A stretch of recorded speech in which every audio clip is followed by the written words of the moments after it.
New information from that DOJ watchdog report on James Comey questioning his motivation for briefing then-President-elect Trump on the Steele dossier. My next guest says Comey could still face charges despite the IG's decision not to prosecute him. California Congressman Devin Nunes is the ranking member of the House Intelligence Committee. Congressman, good morning to you. So what is your thinking on whether or not he could face charges or there could eventually be indictments? Well, I have to remind the audience that the House Intelligence Committee Republicans, we sent over 8 criminal referrals. 2 of those involved conspiracy. Take you back to when James Comey testified before Congress. He writes a lot in a book, he talks a lot to the media, but when he answered the questions to Congress, he didn't answer very many questions. He didn't recall, couldn't remember. So there was a lot left unanswered there. What this IG report does is it clearly it shows with clairvoyance that Comey, McCabe, all of these guys at the very top, even Weissman, we now know from the IG report. So the IG report, even though it didn't lead to a prosecution, it's a tremendous amount of evidence that would build into the case that we've been making that there was, in fact, a conspiracy here, and that's what the Justice Department should be looking at. Conspiracy to break many laws, but what exactly is that evidence, most importantly, and I think this is, well, when you look at manipulation of intelligence or lying to the FISA court for political purposes, you now know the evidence that we have is that Comey wasn't going to brief the president just to get him up to speed. He was acting as if he was an agent working for the Crossfire Hurricane team.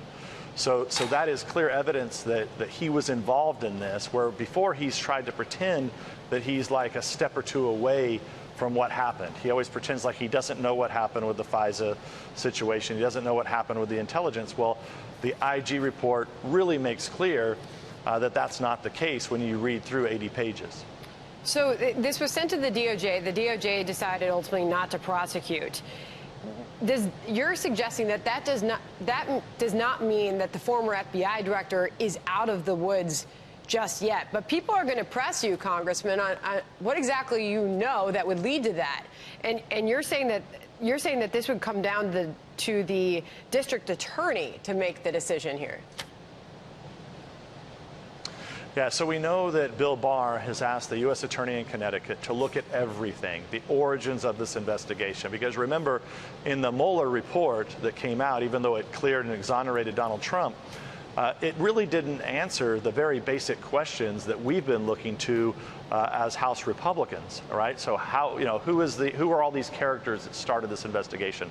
How did this begin? How do you use our secret, most powerful capabilities in this country that are designed to go after foreigners, go after bad guys? How does that system get turned around to target an American political campaign for president, nonetheless?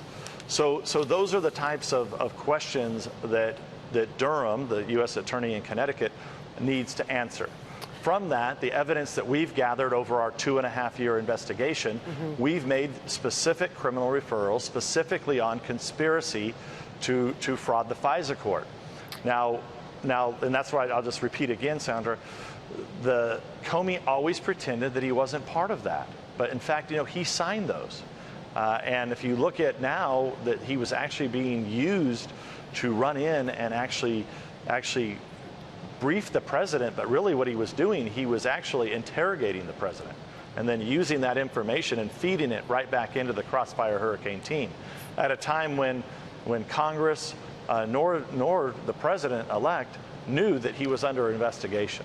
Finally, Catherine Herridge has obviously been doing some extensive reporting and digging into the exact wording and information in that report and leading up to the next report.